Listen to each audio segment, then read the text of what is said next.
संध्या हो गई थी। म्यूनिसिपैलिटी के अहाते में सन्नाटा छा गया था। कर्मचारी एक एक करके जा रहे थे। मेहतर कमरों में झाड़ू लगा रहा था। चपरासियों ने भी जूते पहनना शुरू कर दिया था। खोचे वाले दिन भर की बिक्री के पैसे गिन रहे थे, पर रमानाथ अपनी कुर्सी पर बैठा रजिस्टर लिख रहा था। आज भी वह प्रातःकाल आया था, पर आज भी कोई बड़ा शिकार न फंसा। वही 10 रुपए मिलकर रह गए। अब अपनी आबरू बचाने का उसके पास और क्या उपाय था? रमानाथ ने रतन को झांसा देने की ठान ली। वह खूब जानता था कि रतन की यह अधीरता केवल इसलिए है कि शायद उसके रुपए मैंने खर्च कर दिए। अगर उसे मालूम हो जाए कि उसके रुपए तत्काल मिल सकते हैं तो वह शांत हो जाएगी। रमानाथ उसे रुपए से भरी हुई थैली दिखाकर उसका संदेह मिटा देना चाहता था। वह खजांची साहब के जाने की राह देख रहा था। उसने आज जानबूझकर देर की थी। आज की आमदनी के 800 रुपए उसके पास थे। इसे वह अपने घर ले जाना चाहता था। खजांची ठीक 4 बजे उठा। उसे क्या गरज थी कि रमानाथ से आज की आमदनी मांगता? रुपए गिनने से ही छुट्टी मिली। दिन भर वही लिखते लिखते और रुपए गिनते गिनते बेचारे की कमर दुख रही थी। रमानाथ को जब मालूम हो गया कि खजांची साहब दूर निकल गए होंगे तो उसने रजिस्टर बंद किया और चपरासी से बोला, थैली उठाओ, चलकर जमा कराएं। चपरासी ने कहा, खजांची बाबू तो चले गए। रमानाथ ने आंखें फाड़कर कहा, खजांची बाबू चले गए? तुमने मुझसे कहा क्यों नहीं? अभी कितनी दूर गए होंगे? चपरासी बोला, सड़क की नुक्कड़ तक पहुंचे होंगे। रमानाथ, ये आमदनी कैसे जमा होगी? चपरासी, हुक्म हो तो बुला लाऊं। रमानाथ, अजी जाओ भी। अब तक तो कहा नहीं, अब उन्हें आधे रास्ते से बुलाने जाओगे? हो तुम भी निरे बचिया के ताऊ। आज ज्यादा छान गए थे क्या? खैर, रुपए इसी दराज में रखे रहेंगे, तुम्हारी जिम्मेदारी रहेगी। चपरासी, नहीं बाबू साहब, मैं यहाँ रुपए नहीं रखने दूंगा। सब घड़ी बराबर नहीं जाती। कहीं रुपए उठ जाएं तो मैं बेगुनाह मारा जाऊं। सुबीते का ताला भी तो नहीं है यहाँ। रमानाथ, तो फिर ये रुपए कहाँ रखूं? चपरासी, हुजूर अपने साथ लेते जाएं। रमानाथ तो यह चाहता ही था।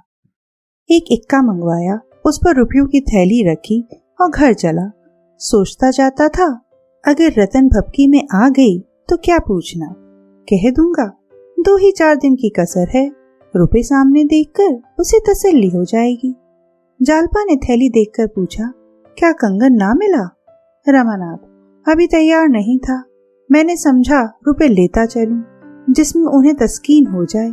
जालपा, क्या कहा सर्राफ ने? रमानाथ, कहा क्या, आजकल करता है। अभी रतन देवी आई नहीं। जालपा, आती ही होगी, उसे चैन कहाँ। जब चिराग जले तक रतन ना आई तो रमानाथ ने समझा अब ना आएगी। रुपए अलमारी में रख दिए और घूमने चल दिया। अभी उसे गए 10 मिनट भी ना हुए होंगे कि रतन आ पहुंची और आते ही बोली, कंगन तो आ गए होंगे? जालपा, हाँ आ गए, पहन लो। बेचारे कई दफा सर्राफ के पास गए, अभागा देता ही नहीं, हीले हवाले करता है। रतन, कैसा सर्राफ है कि इतने दिन से हीले हवाले कर रहा है? मैं जानती कि रुपए झमेले में पड़ जाएंगे तो देती ही क्यों। ना रुपए मिलते हैं ना कंगन मिलता है।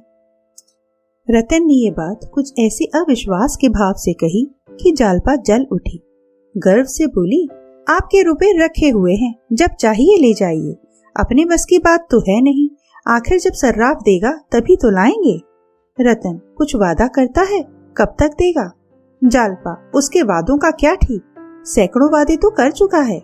रतन, तो इसके माने यह है कि अब वह चीज ना बनाएगा? जालपा, जो चाहे समझ लो।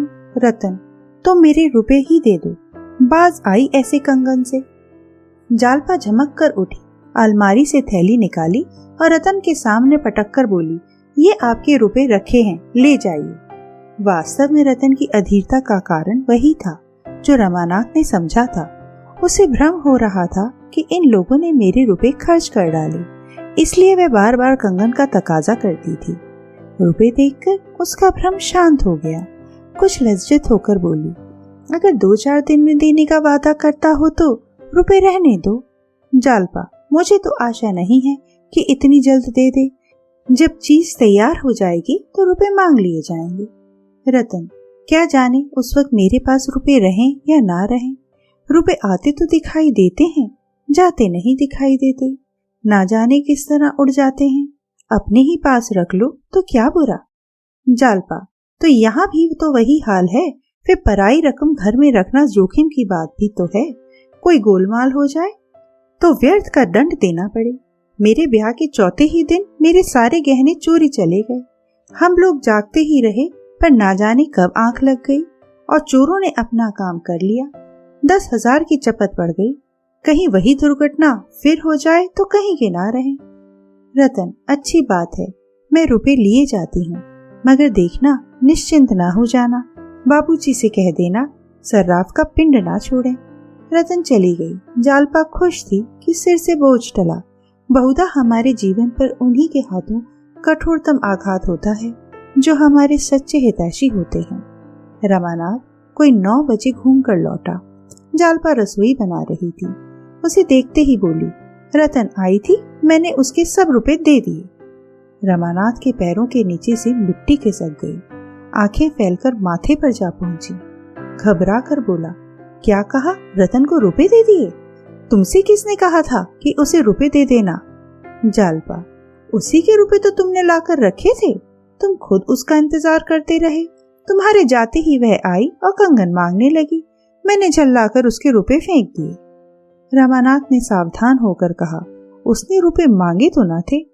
जालपा, मांगे क्यों नहीं? हाँ, जब मैंने दे दिए तो अलबत्ता कहने लगी, इसे क्यों लौटाती हो, अपने पास ही पड़ा रहने दो। मैंने कहा दिया, ऐसी शक्की मिजाज वालों का रुपया मैं नहीं रखती। रमानाथ, ईश्वर के लिए तुम मुझसे पूछे बिना ऐसे काम मत किया करो। जालपा, तो अभी क्या हुआ? उसके पास जाकर रुपए मांग लाओ, मगर अभी से रुपए घर में लाकर अपने जी का जंजाल क्यों मोल लोगे? रमानाथ इतना निस्तेज हो गया कि जालपा पर बिगड़ने की भी शक्ति उसमें न रही। रुआंसा होकर नीचे चला गया और स्थिति पर विचार करने लगा। जालपा पर बिगड़ना अन्याय था। जब रमानाथ ने साफ कह दिया कि ये रुपए रतन के हैं और उसका संकेत तक न किया कि मुझसे पूछे बगैर रतन को रुपए मत देना, तो जालपा का कोई अपराध नहीं। उसने सोचा, इस समय झल्लाने और बिगड़ने से समस्या हल ना होगी। शांत चित्त होकर विचार करने की आवश्यकता थी। रतन से रुपए वापस लेना अनिवार्य था। जिस समय वह यहाँ आई थी, अगर मैं खुद मौजूद होता तो कितनी खूबसूरती से सारी मुश्किल आसान हो जाती। मुझको क्या शामत सवार थी कि घूमने निकला। एक दिन ना घूमने जाता तो कौन मरा जाता था। कोई गुप्त शक्ति मेरा अनिष्ट करने पर उतारू हो गई है। 10 मिनट की अनुपस्थिति ने सारा खेल बिगाड़ दिया। वह कह रही थी कि रुपए रख लीजिए। जालपा ने जरा समझ से काम लिया होता तो ये नौबत काहे को आती। लेकिन फिर मैं बीती हुई बातें सोचने लगा। समस्या है रतन से रुपए वापस कैसे लिए जाएं? क्यों ना चलकर कहूं, रुपए लौटाने से आप नाराज हो गई हैं। असल में मैं आपके लिए रुपए ना लाया था, सर्राफ से इसलिए मांग लाया था जिसमें वह चीज बनाकर दे दे। संभव है वह खुद ही लज्जित होकर क्षमा मांगे और रुपए दे दे। बस इस वक्त वहां जाना चाहिए। यह निश्चय करके उसने घड़ी पर नजर डाली। 8:30 बजे थे। अंधकार छाया हुआ था। ऐसे समय रतन घर से बाहर नहीं जा सकती। रमानाथ ने साइकिल उठाई और रतन से मिलने चला। रतन के बंगले पर आज बड़ी बहार थी। यहाँ नित्य ही कोई ना कोई उत्सव, दावत, पार्टी होती रहती थी। रतन का एकांत नीरस जीवन इन विषयों की ओर उसी भांति लपकता था जैसे प्यासा पानी की ओर लपकता है। इस वक्त वहाँ बच्चों का जमघट था। एक आम के वृक्ष में झूला पड़ा था। बिजली की बत्तियां जल रही थीं। बच्चे झूला झूल रहे थे और रतन खड़ी झुला रही थी। हू हक मचा हुआ था। वकील साहब इस मौसम में भी ऊनी ओवरकोट पहने बरामदे में बैठे सिगार पी रहे थे। रमानाथ की इच्छा हुई कि झूले के पास जाकर रतन से बातें करे। पर वकील साहब को खड़े देखकर वह संकोच के मारे उधर ना जा सका।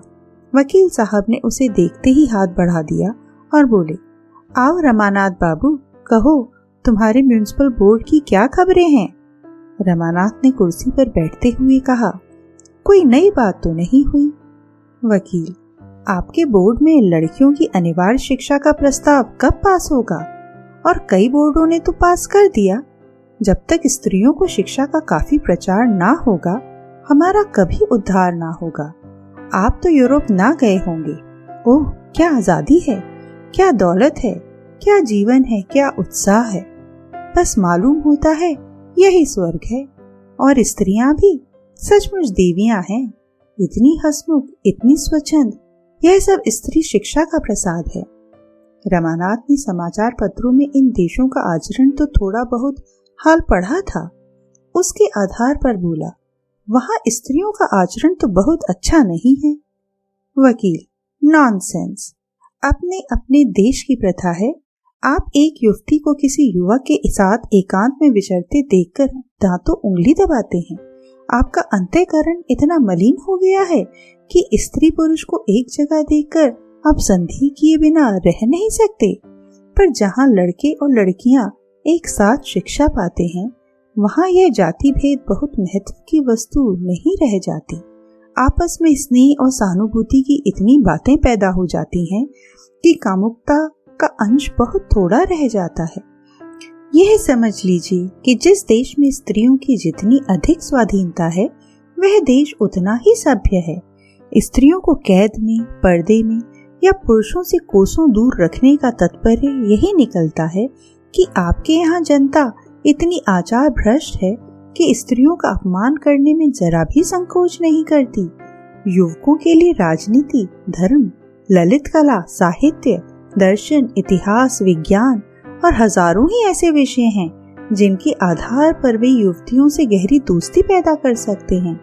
काम लिप्सा उन देशों के लिए आकर्षण का प्रधान विषय है जहां लोगों की मनोवृत्तियां संकुचित रहती हैं। मैं साल भर यूरोप और अमेरिका में रह चुका हूँ। कितनी ही सुंदरियों के साथ मेरी दोस्ती थी, उनके साथ खेला, नाचा भी हूँ, पर कभी मुंह से ऐसा शब्द ना निकलता था जिसे सुनकर किसी युवती को लज्जा से सिर झुकाना पड़े। और फिर अच्छे और बुरे कहाँ नहीं हैं। रमानाथ को इस समय इन बातों में कोई आनंद न आया। वह तो इस समय दूसरी ही चिंता में मग्न था। वकील साहब ने फिर कहा, जब तक हम स्त्री पुरुषों को अबाध रूप से अपना अपना मानसिक विकास न करने देंगे, हम अवनति की ओर खिसकते चले जाएंगे। बंधनों से समाज का पैर ना बांधिए, उसके गले में कैदों की जंजीर ना डालिए। विधवा विवाह का प्रचार कीजिए, खूब जोरों से कीजिए। लेकिन यह बात मेरी समझ में नहीं आती कि जब कोई अधेड़ आदमी किसी युवती से ब्याह कर लेता है तो क्यों अखबारों में इतना कोहराम मच जाता है। यूरोप में 80 बरस के बूढ़े युवतियों से ब्याह करते हैं, 70 वर्ष की वृद्धाएं युवकों से ब्याह करती हैं। कोई कुछ नहीं कहता, किसी को कानों कान खबर भी नहीं होती। हम बूढ़ों को मरने से पहले ही मार डालना चाहते हैं। हालांकि मनुष्य को कभी किसी सहगामिनी की जरूरत होती है तो वह बुढ़ापे में, जब उसे हरदम किसी अविलंब की इच्छा होती है, जब वह परमुखापेक्षी हो जाता है। रमानाथ का ध्यान झूले की ओर था। किसी तरह रतन से दो दो बातें करने का अवसर मिले। इस समय उसकी सबसे बड़ी यही कामना थी। उसका वहां जाना शिष्टाचार के विरुद्ध था। आखिर उसने एक क्षण के बाद झूले की ओर देखा। ये लड़के किधर से आ गए? वकील, रतन बाई को बाल समाज से बड़ा स्नेह है। ना जाने कहां से इतने लड़के जमा हो जाते हैं। अगर आपको बच्चों से प्यार हो तो जाइए। रमानाथ तो यह चाहता ही था। चट झूले के पास जा पहुंचा। रतन उसको देखकर मुस्कुराई और बोली, इन शैतानों ने मेरा नाक में दम कर रखा है। झूले से इन सबों का पेट ही नहीं भरता। आइए जरा आप भी बेगार कीजिए, मैं तो थक गई। यह कहकर वे पक्के चबूतरे पर बैठ गई। रमानाथ झोंके देने लगा। बच्चों ने नया आदमी देखा तो सब के सब अपनी बारी के लिए उतावले होने लगे। रतन के हाथों 2 बारियां आ चुकी थीं, पर यह कैसे हो सकता था कि कुछ लड़के तो तीसरी बार झूलें और बाकी बैठे मुंह ताकें। 2 उतरते तो 4 झूले पर बैठ जाते। रमानाथ को बच्चों से नाम मात्र का भी प्रेम ना था, पर इस वक्त फंस गया था। क्या करता? आखिर आध घंटे की बेगार के बाद उसका जी ऊब गया। घड़ी में 9:30 बज रहे थे। मतलब की बात कैसे छेड़े? रतन तो झूले में इतनी मग्न थी मानो उसे रुपयों की सुध ही नहीं है। सहसा रतन ने झूले के पास जाकर कहा, बाबूजी मैं बैठती हूँ, मुझे झुलाइए, मगर नीचे से नहीं, झूले पे खड़े होकर पेंग मारिए। रमानाथ बचपन से ही झूले पर बैठते डरता था। एक बार मित्रों ने जबरदस्ती झूले पर बैठा दिया तो उसे चक्कर आने लगा, पर इस अनुरोध ने उसे झूले पर आने के लिए मजबूर कर दिया। अपनी अयोग्यता कैसे प्रकट करे? रतन 2 बच्चों को लेकर बैठ गई और यह गीत गाने लगी। कदम की डरिया पर झूला पड़ गयो रे, राधा रानी झूलन आई। रमानाथ झूले पर खड़ा होकर पेंग मारने लगा, लेकिन उसके पांव कांप रहे थे और दिल बैठा जाता था। जब झूला ऊपर से गिरता था तो उसे ऐसा जान पड़ता था मानो कई तरल वस्तु उसके वक्ष में चुभती चली जा रही हैं, और रतन लड़कियों के साथ गाना गा रही थी। कदम की डरिया झूला पड़ गयो रे, राधा रानी झूलन आई। एक क्षण के बाद रतन ने कहा, जरा और बढ़ाइए साहब, आपसे तो झूला बढ़ता ही नहीं। रमानाथ ने लज्जित होकर और जोर लगाया, पर झूला ना बढ़ा। रमानाथ के सिर में चक्कर आने लगे। रतन, आपको पेंग मारना नहीं आता, कभी झूला नहीं झूले? रमानाथ ने झिझकते हुए कहा, हाँ, इधर तो वर्षों से नहीं बैठा। रतन, तो आप इन बच्चों को संभाल कर बैठिए, मैं आपको झुलाऊंगी। अगर उस डाल से ना छूले तो कहिएगा। रमानाथ के प्राण सूख गए। बोला, आज तो बहुत देर हो गई है, फिर कभी आऊंगा। रतन, अजी अभी क्या देर हो गई है, 10 भी नहीं बजे। घबराइए नहीं, अभी बहुत रात पड़ी है, खूब झूल कर जाइएगा। कल जालपा को लाइएगा, हम दोनों झूलेंगे। रमानाथ झूले पर से उतर आया तो उसका चेहरा सहमा हुआ था। मालूम होता था अब गिरा तब गिरा। वह लड़खड़ाता हुआ साइकिल की ओर चला और उस पर बैठकर तुरंत घर भागा। कुछ देर उसे होश ही ना रहा। पांव आप ही पैडल घुमाते जाते थे। आधी दूर जाने के बाद उसे होश आया।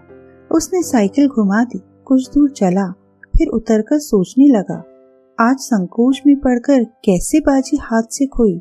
वहां से चुपचाप अपना सा मुंह लिए लौट आया। क्यों उसके मुंह से आवाज नहीं निकली? रतन कोई हवा तो नहीं थी जो उसे खा जाती। सहसा उसे याद आया, थैली में 800 रुपए थे। जालपा ने झुंझलाकर थैली की थैली उसके हवाले कर दी। शायद उसने भी गिना नहीं जरूर कहती। कहीं ऐसा ना हो थैली किसी को दे दे या और रुपयों में मिला दे तो गजब ही हो जाए। कहीं का ना रहो, क्यों ना इसी वक्त चलकर 20 रुपए मांग लूं, लेकिन देर बहुत हो गई है, सवेरे फिर आना पड़ेगा। मगर यह 200 रुपए मिल भी गए तब भी 500 रुपए की कमी रहेगी। उसका क्या प्रबंध होगा? ईश्वरी बेड़ा पार लगाए तो लग सकता है। सवेरे पर कुछ प्रबंध ना हुआ तो क्या होगा, यह सोचकर वह कांप उठा। जीवन में ऐसे अवसर भी आते हैं जब निराशा में भी हमें आशा होती है। रमानाथ ने सोचा, एक बार फिर गंगू के पास चलूं, शायद दुकान पर मिल जाए, उसके हाथ पांव जोड़ूं, संभव है कुछ दया आ जाए। वह सर्राफे जा पहुंचा, मगर गंगू की दुकान बंद थी। वह लौटा ही था कि चरणदास आता हुआ दिखाई दिया। रमानाथ को देखते ही बोला, बाबूजी, आपने तो इधर का रास्ता ही छोड़ दिया, कहिए रुपए कब तक मिलेंगे? रमानाथ ने विनम्र भाव से कहा, आप बहुत जल्द मिलेंगे भाई, देर नहीं है। देखो गंगू के रुपए चुकाए हैं, अब की तुम्हारी बारी है। चरण, वह सब किस्सा मालूम है। गंगू ने होशियारी से अपने रुपए ना लिए होते तो हमारी तरह टापा करते। साल भर हो रहा है, रुपए सैकड़े का सूद भी रखिए तो 84 होते हैं। कल आकर हिसाब कर जाइए। सब नहीं तो आधा तिहाई कुछ तो दीजिए। लेते देते रहने से मालिक को ढांढस रहता है, कान में तेल डालकर बैठ रहने से तो उसे शंका होने लगती है कि इनकी नीयत खराब है। तो कल कब आइएगा?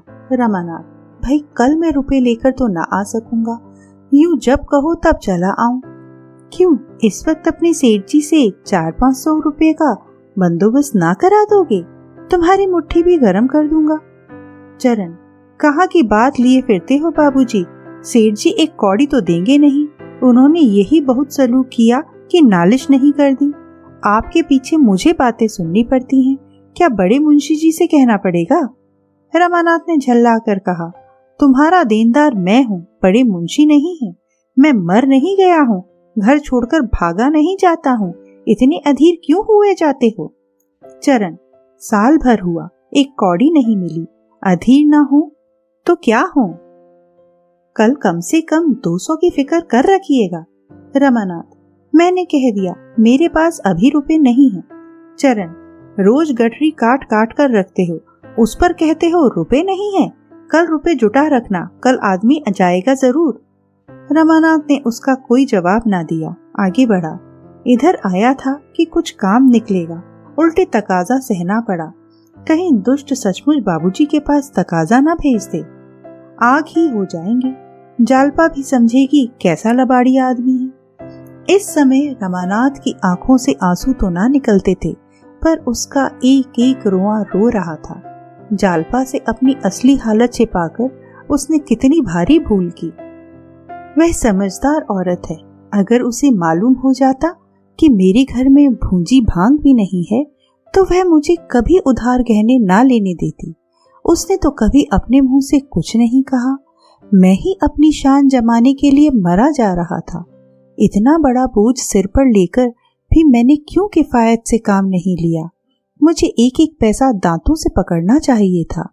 साल भर में मेरी आमदनी सब मिलाकर 1000 से कम ना हुई होगी। अगर किफायत से चलता तो इन दोनों महाजनों के आधे आधे रुपए जरूर अदा हो जाते, मगर यहाँ तो सिर पर शामत सवार थी। इसकी क्या जरूरत थी कि जालपा मोहल्ले भर की औरतों को जमा करके रोज सैर करने जाती? सैकड़ों रुपए तो तांगे वाला ले गया होगा, मगर यहाँ तो उस पर रौब जमाने की पड़ी हुई थी। सारा बाजार जान जाए कि लाला निरे लफंगी है, पर अपनी स्त्री ना जानने पाए। वाहरी बुद्धि। दरवाजे के लिए पर्दों की क्या जरूरत थी? 2 लैंप क्यों लाया? नई निवाड़ लेकर चारपाइयां क्यों बनवाई? उसने रास्ते ही में उन सारे खर्चों का हिसाब तैयार कर लिया जिन्हें उसकी हैसियत से आदमी को टालना चाहिए था। आदमी जब तक स्वस्थ रहता है उसे इसकी चिंता नहीं रहती कि वह क्या खाता है, कितना खाता है, कब खाता है। लेकिन जब कोई विकार उत्पन्न हो जाता है तो उसे याद आती है कि कल मैंने पकौड़ियां खाई थी। विजय बहिर्मुखी होती है, पराजय अंतर्मुखी। जालपा ने पूछा, कहाँ चले गए थे? बड़ी देर लगा दी। रमानाथ, तुम्हारे कारण रतन के बंगले पर जाना पड़ा। तुमने सब रुपए उठाकर दे दिए, उसमें 200 मेरे भी थे। जालपा, तो मुझे क्या मालूम था? तुमने कहा भी तो ना था। मगर उनके पास से रुपए कहीं जा नहीं सकते, वे आप ही भेज देंगे। रमानाथ, माना, पर सरकारी रकम तो कल दाखिल करनी पड़ेगी। जालपा, कल मुझसे 200 रुपए ले लेना, मेरे पास हैं। रमानाथ को विश्वास न आया, बोला, कहीं हो ना तुम्हारे पास इतने रुपए कहाँ से आए? जालपा, तुम्हें इससे क्या मतलब? मैं तो 200 रुपए देने को कहती हूँ। रमानाथ का चेहरा खिल उठा, कुछ कुछ आशा बंधी। 200 रुपए यह दे दे, 200 रुपए रतन से ले लूं, 100 रुपए मेरे पास हैं, तो कुल 300 रुपए की कमी रह जाएगी। मगर यह 300 रुपए कहाँ से आएंगे? ऐसा कोई नजर न आता था जिससे इतने रुपए मिलने की आशा की जा सके।